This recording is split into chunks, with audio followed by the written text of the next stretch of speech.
Hello everyone, good morning to all of you. I hope all of you fit and fine and doing well in the company law. Today we are going to discuss about that the article of association, पार्षद अंतर नियम. Last lecture में हम लोगों ने जो पढ़ा, we have studied about that the memorandum of association, and today we are going to focus on the focus on the article of association. So let's we start with the topic. Here the article of association क्या है, पार्षद अंतर नियम क्या है. तो the memorandum of association is the charter of the company and article of association is the second most important document of the company. किसी भी कंपनी का सबसे प्रमुख जो प्रलेख होता है वो पार्षद सीमा नियम होता है. और आर्टिकल ऑफ एसोसिएशन की जहाँ तक बात है, अंतर नियम की बात है, ये कंपनी का दूसरा सबसे इम्पॉर्टेंट डॉक्यूमेंट होता है जो कंपनी के फॉर्मेशन की कंडीशन में, कंपनी के प्रवर्तन या उसके निर्माण की दशा में बनाया जाता है.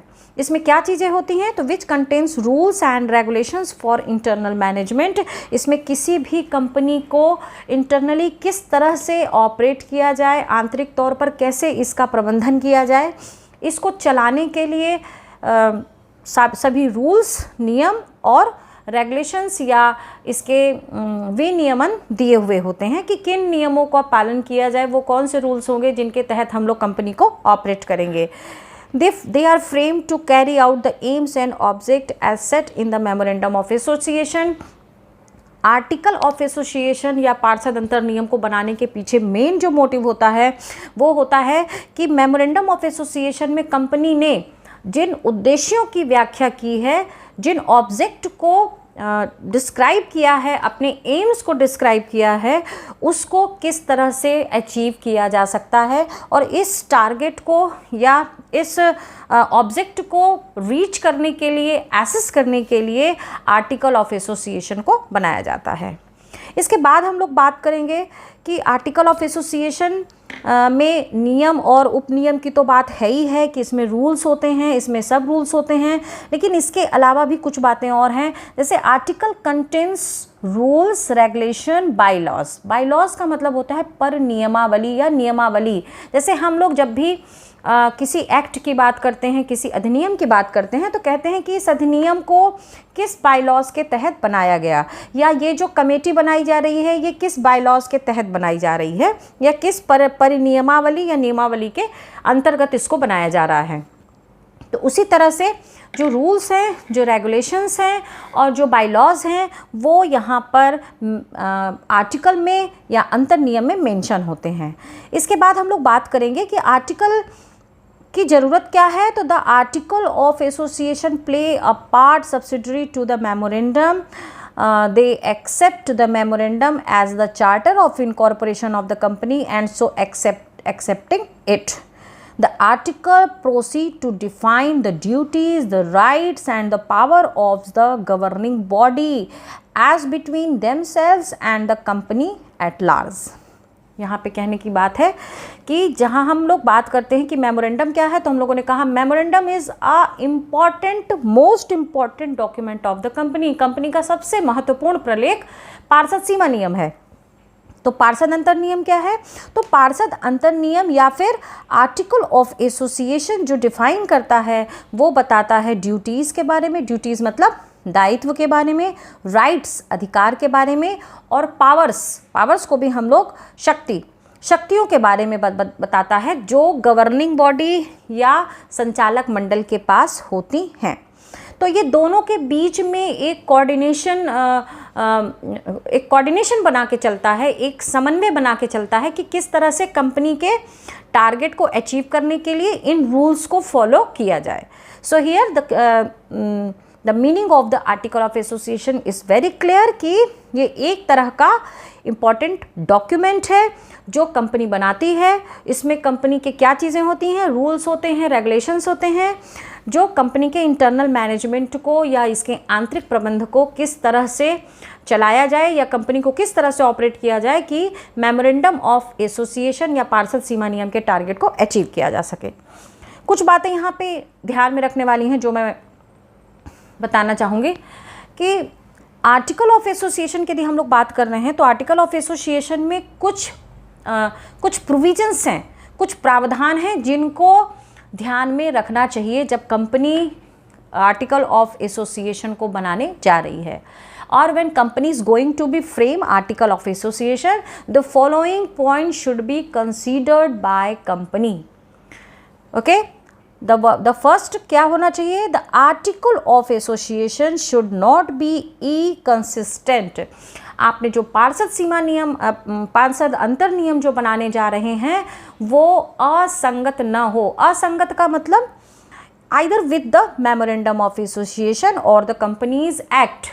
जो कंपनी एक्ट का मतलब है जो कंपनी एक्ट 2013 में प्रोविजंस हैं, जो रूल्स मेंशन हैं, वो उसको ध्यान में रखते हुए बनाया जाना चाहिए. मतलब हमें उन रूल्स को ब्रेक नहीं करना है आर्टिकल ऑफ एसोसिएशन को बनाते समय. दूसरी बात, जो मेमोरेंडम हमने बनाया हुआ है उसी के हिसाब से हमें आर्टिकल को फ्रेम करना चाहिए. सीधी सी बात है कि पार्षद सीमा नियम में जो टारगेट्स हैं, जो ऑब्जेक्ट हैं, जो एम हैं, उनको पूरा करने के लिए उसी हिसाब के रूल्स, उसी हिसाब के रेगुलेशंस, उसी हिसाब के बायलॉज को या नियमावली पर नियमावली को, नियमों को, कानूनों को यहाँ पर शामिल करना चाहिए. तभी एक कंसिस्टेंसी बनी रहेगी, संगतता बनी रहेगी. ऐसा नहीं कि कंपनी एक्ट फॉलो करने के लिए कुछ और कह रहा है, हमने सीमा नियम में एसोसिएशन में कुछ और बनाया है और आर्टिकल हम किसी और बात के लिए बना रहे हैं. तो ऐसा नहीं होना चाहिए. तीनों में कंसिस्टेंसी होनी चाहिए, तीनों एक दूसरे को फॉलो करते हुए होने चाहिए. Then the second important thing is the article must to be printed.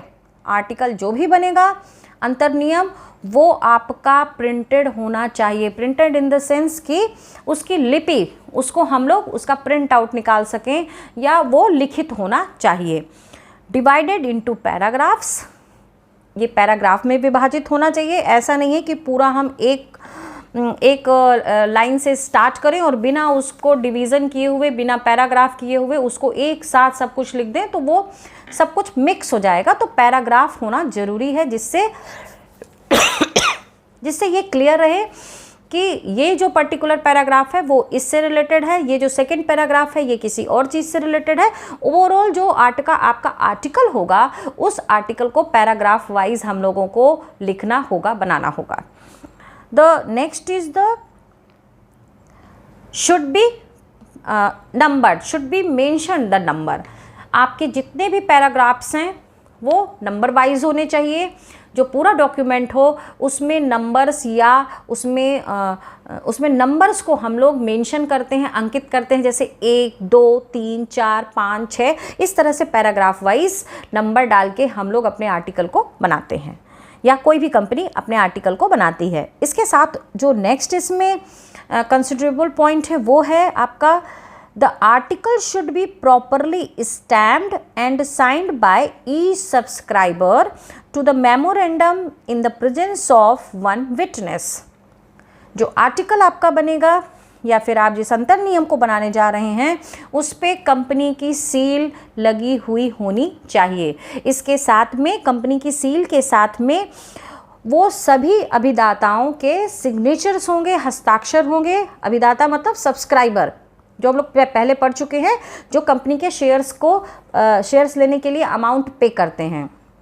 तो वो सब्सक्राइबर्स के सिग्नेचर होने चाहिए. कहाँ होने चाहिए? In presence of one witness, किसी एक गवाह के सामने. यानी वहाँ पर एक गवाह उपस्थित होगा और उनके सामने कंपनी की सील के साथ में सब्सक्राइबर अपने सिग्नेचर्स को करते हुए उस आर्टिकल में अपने सिग्नेचर को मेंशन करते हैं. They are to be filed with the registrar along with the memorandum of association.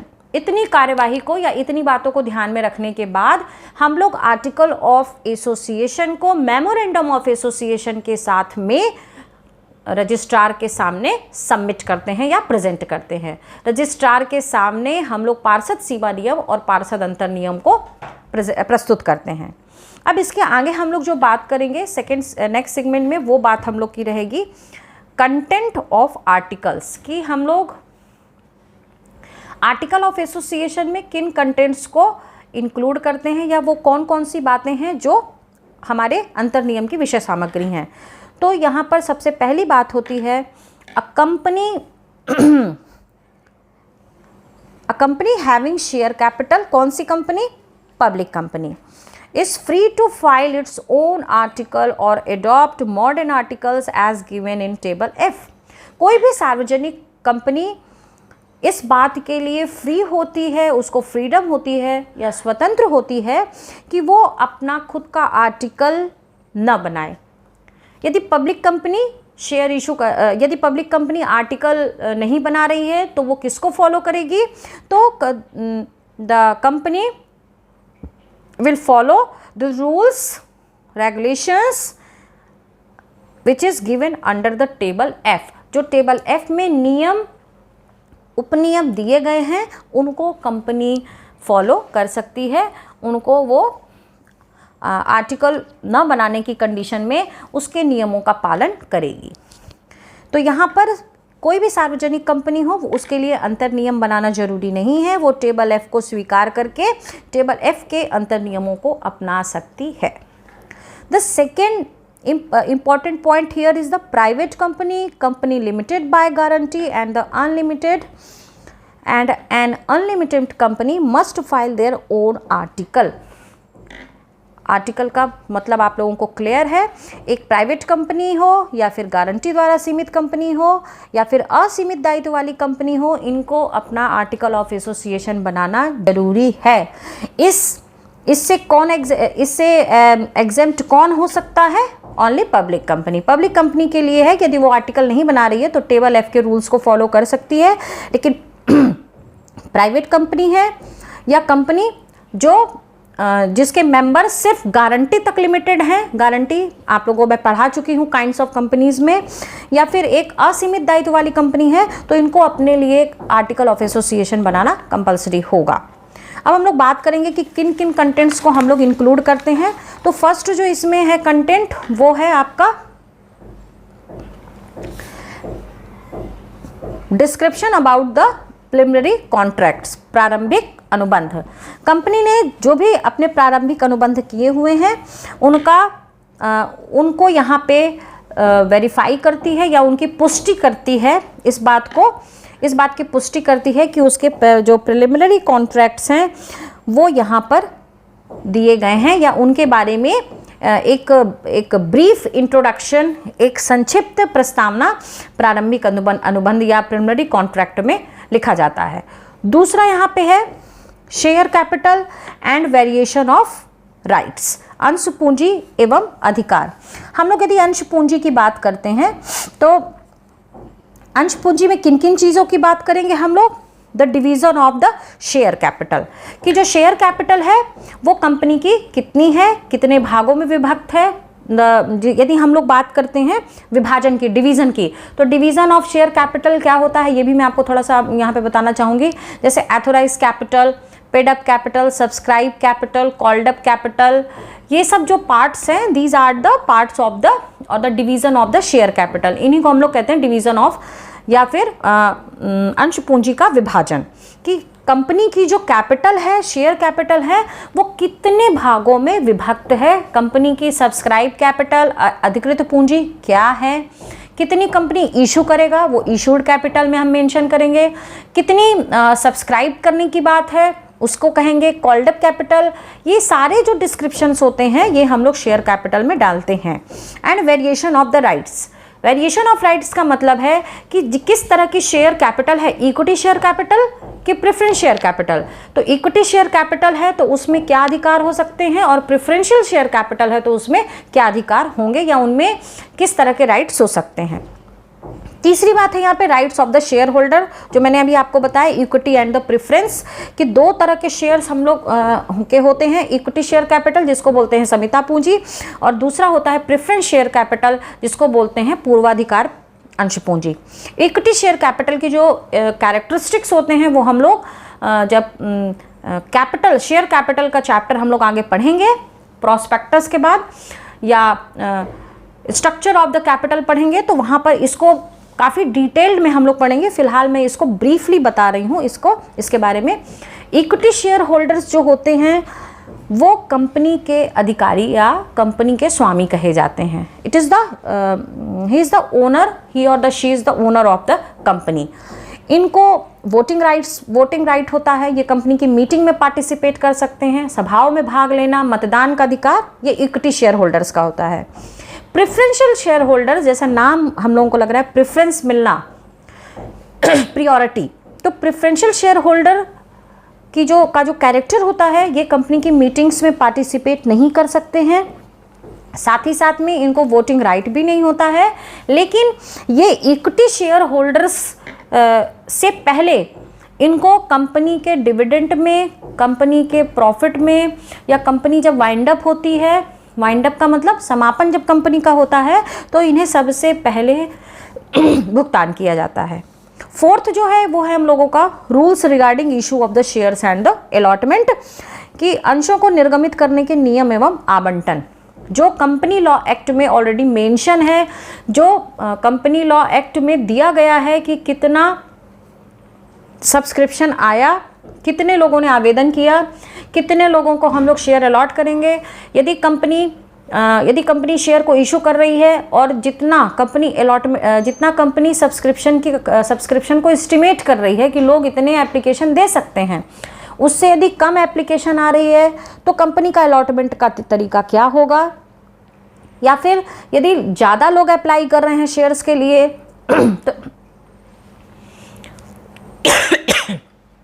तो ऐसी कंडीशन में कंपनी किस तरह से अलॉटमेंट करेगी। तो दोनों ही कंडीशन में देखेंगे कि over subscription and the under subscription. जो अभिदान है यदि वो अधिक के लिए आ रहा है तो कंपनी क्या करेगी, और यदि कम के लिए एप्लीकेशन आ रही है तो कंपनी क्या करेगी, या फिर कंपनी के अलॉटमेंट का सिस्टम क्या होगा, किस तरीके से कंपनी शेयर इशू करेगी। ये सारे जो नियम रहेंगे ये यहाँ पर इस हेडिंग में फुली डिस्क्राइब किए जाते हैं।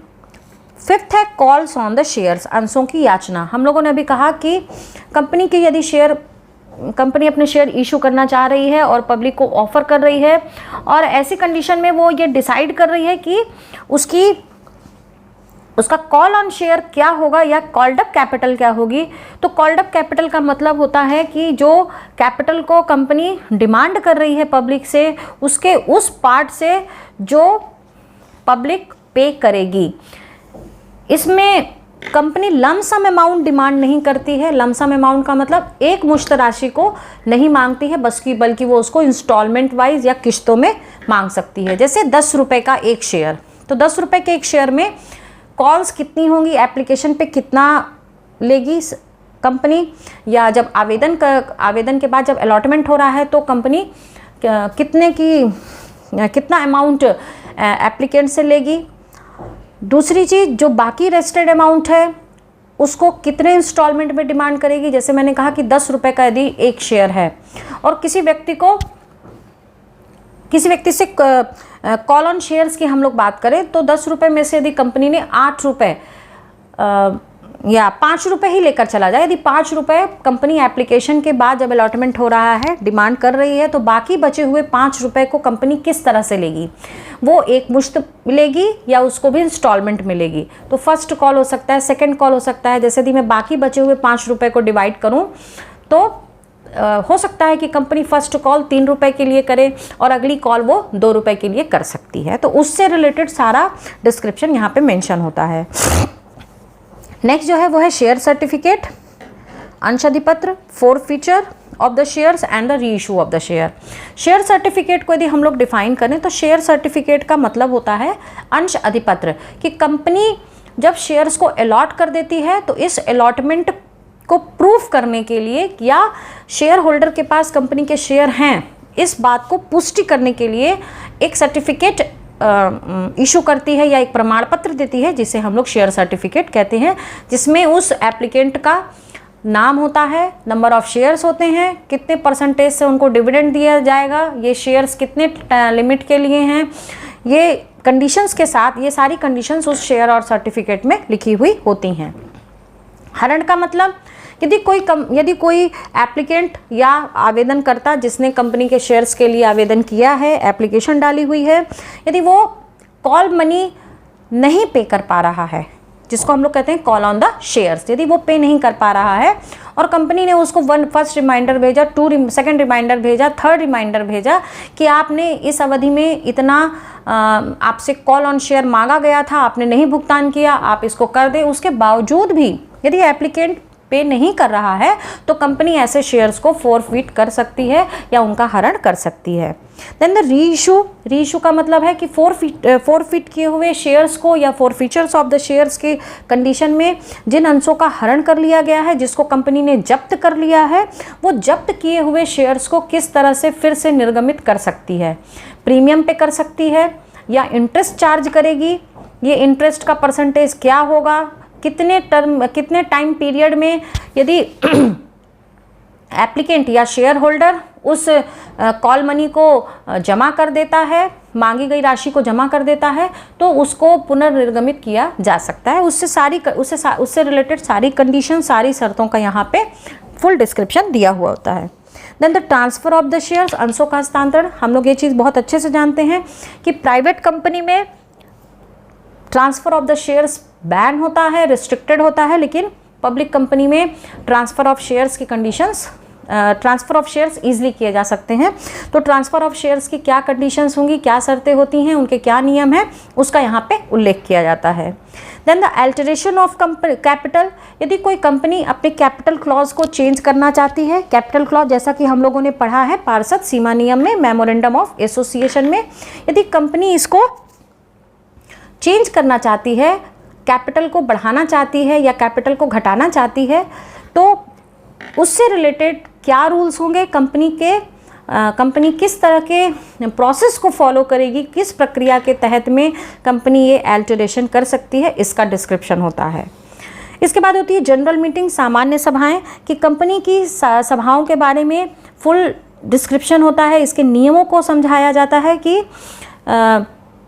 कंपनी मीटिंग्स को ऑर्गेनाइज जब करेगी तो उसका प्रोसेस क्या होगा, प्रपोजल या फिर कोई रेजोल्यूशन पास करना है तो उसके लिए क्या प्रोसेस होगा, उसका क्या मेथड होगा, और इसके जो मेंबर्स होंगे उनके क्या राइट्स हो सकते हैं या उनकी क्या या वो कंपनी की जब मीटिंग्स कॉल की जाएंगी तो उसमें उन लोगों के क्या अधिकार होंगे, ये सारा डिस्क्रिप्शन यहाँ पे मेंशन होता है।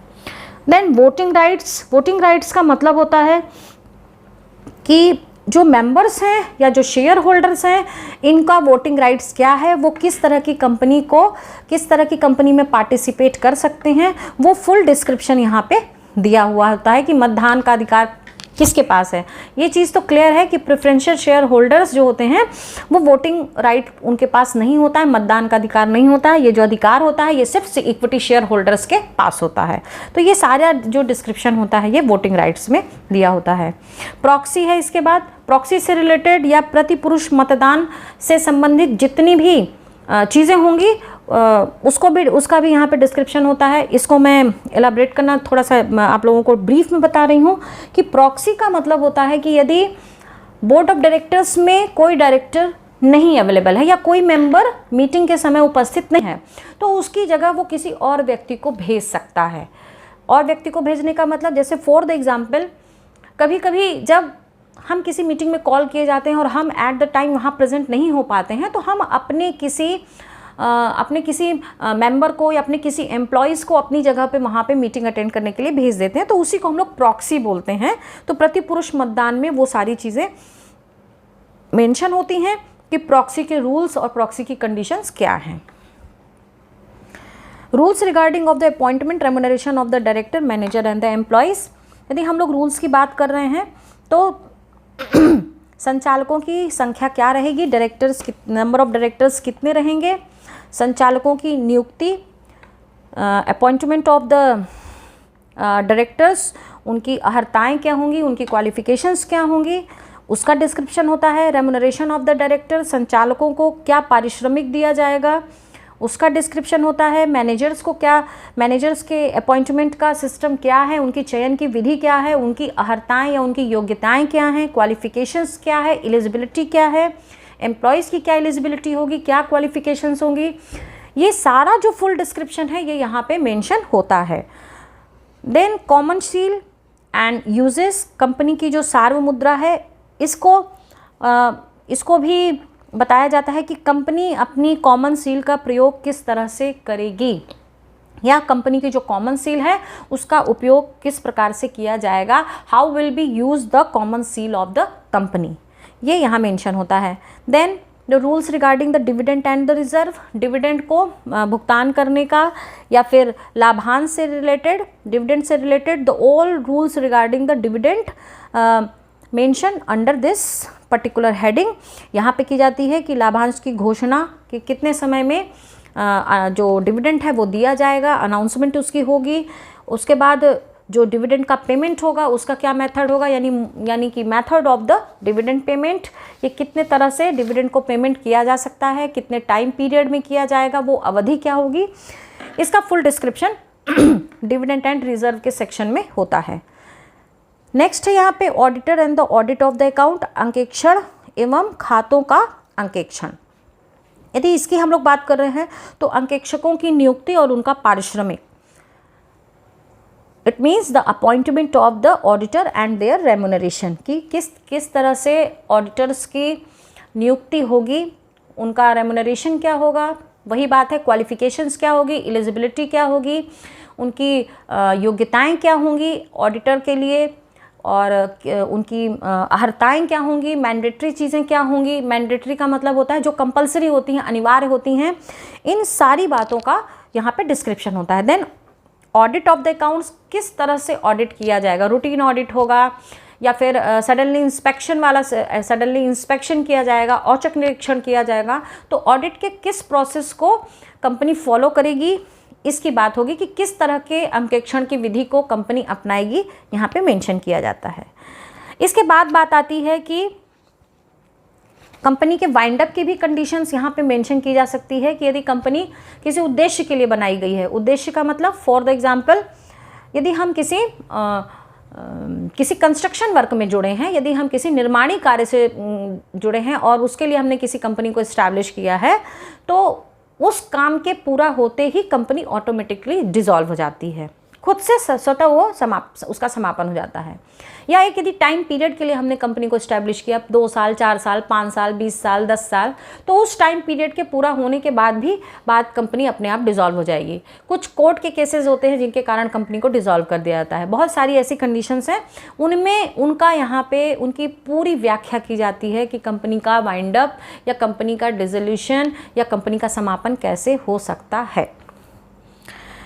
तो यहाँ पर वो सारी चीज़ें जो हम लोगों ने अभी डिटेल्ड में पढ़ी वो मेंशन की जाती हैं। अब हम लोग बात करेंगे कि क्या अल्टरेशन पॉसिबल है या नहीं। हम लोग आर्टिकल ऑफ एसोसिएशन में यदि कंपनी चाहे आर्टिकल ऑफ एसोसिएशन में अल्टरेशन या परिवर्तन कर सकती है या नहीं, तो हम लोग इसको पढ़ेंगे। तो ये पहला जो है वो है आपका proposal by the board of director. यदि पार्षद अंतर्नियम में आर्टिकल में यदि चेंजेस करना चाहती है कंपनी, तो इसके लिए बहुत सारे उसके पास अधिकार हैं, ऑलरेडी कंपनी एक्ट में दिए हुए हैं, उसको फॉलो कर सकती है। साथ ही साथ में कुछ ये भी उसके नियम हैं जिनके तहत में पार्षद अंतर नियम में परिवर्तन किया जा सकता है। सबसे पहला है proposal by the board of director, संचालक मंडल द्वारा प्रस्ताव पास करना। यदि कंपनी आर्टिकल में कोई भी चेंजेस करना चाहती है तो बोर्ड ऑफ डायरेक्टर्स के पास इसको विचार करने के लिए या इस मैटर को कंसीडर करने के लिए प्रपोजल दे सकती है, और इससे रिलेटेड जो प्रपोजल होगा वो पारित या सैंक्शन किया जा सकता है बाय बोर्ड ऑफ डायरेक्टर, संचालक मंडल के द्वारा। तो पहला केस है, पहली सिचुएशन ये हो सकती है कि यदि आर्टिकल में चेंज करना है तो प्रपोजल बोर्ड ऑफ डायरेक्टर के सामने रखा जाता है और बोर्ड ऑफ डायरेक्टर उसको पास कर देती है, तो कंपनी अपने यहाँ अल्टरेशन कर सकती है। दूसरा है पासिंग स्पेशल रेजोल्यूशन। कैसे होगा? विशेष प्रस्ताव पास करना। जो बोर्ड ऑफ डायरेक्टर हैं वो प्रपोज़ल को पास करने के बाद शेयर होल्डर्स की जनरल मीटिंग कॉल करते हैं, साधारण सभा बुलाते हैं और उस जनरल मीटिंग में एक प्रपोज़ल रखते हैं और वो प्रपोज़ल जो होता है उसको बोलते हैं हम लोग स्पेशल रेजोल्यूशन या विशेष प्रस्ताव। और अंशधारियों की सहमति से इस तरह के प्रपोज़ल को बोर्ड ऑफ डायरेक्टर्स उस मीटिंग में पास कर देते हैं। इसमें शेयर होल्डर्स की एक्सेप्टेंस, उनका कंसेंट जरूरी होता है, इसमें अंशधारियों की सहमति जरूरी होती है।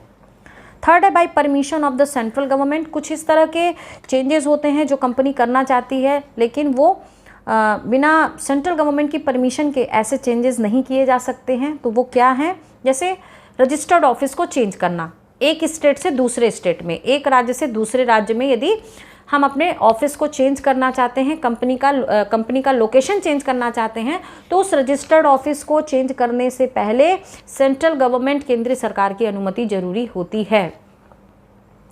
फोर्थ है इसमें sending a copy of the special resolution to the registrar. ये जितना भी हम लोग प्रपोजल की बात कर रहे हैं पास कराने की, इससे रिलेटेड एक कॉपी रजिस्ट्रार के पास भेजनी होती है जिसमें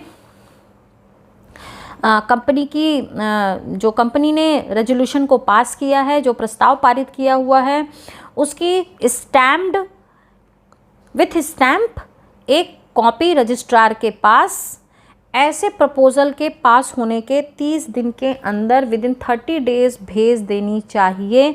और उसके साथ में जो भी चार्जेस अप्लाई होते हैं या जो भी प्रेस्क्राइब चार्जेस हैं, जो भी निर्धारित फीस होती है, उसको भी जमा किया जाता है। Then registration of the alteration. ये सारी कार्यवाही को करने के बाद रजिस्ट्रार देखता है इस चीज़ के लिए इंश्योर होता है कि जो भी अल्टरेशन किया जा रहा है, जो परिवर्तन किया जा रहा है, वो सही है, वो नियम के या कानून के संगत है, कानून के अनुसार किया जा रहा है, वो विधिक है, विधिक मीन्स लीगल है। तो रजिस्ट्रार ऐसे अल्टरेशन को परमिट करती है और अपने रजिस्टर में जो चेंजेस किए गए हैं उसको मेंशन करेगी, उसकी एंट्री करती है, उसका रिकॉर्ड मेंटेन करती है और ऐसे जो परिवर्तन होंगे, ऐसे जो अल्टरेशन होंगे आर्टिकल में, उसको रजिस्टर कर लेती है। तो इस तरह से ओवरऑल जो प्रोसेस है वो आर्टिकल में अल्टरेशन का होता है। इस तरह से कोई भी कंपनी अपने अंतर नियम में परिवर्तन कर सकती है। So students, in this lecture I have focused on the prospectus, meaning of the prospectus, considerable point under the prospectus, content of the prospectus and the alteration। 4 चीज़ों को हम लोगों ने आज देखा कि प्रविवरण क्या है, प्रविवरण प्रविवरण नहीं, यहाँ पे अंतर नियम हम लोगों की बात कर रहे थे कि अंतर नियम क्या है, अंतर नियम में किस तरह से किन बातों को ध्यान में रखना चाहिए, इसकी विषय सामग्री क्या है और इसमें परिवर्तन किस तरह से किया जा सकता है। Thank you. Click on the subscribe button to subscribe this channel. Press the bell icon to get notifications. Like and share this video. Thank you.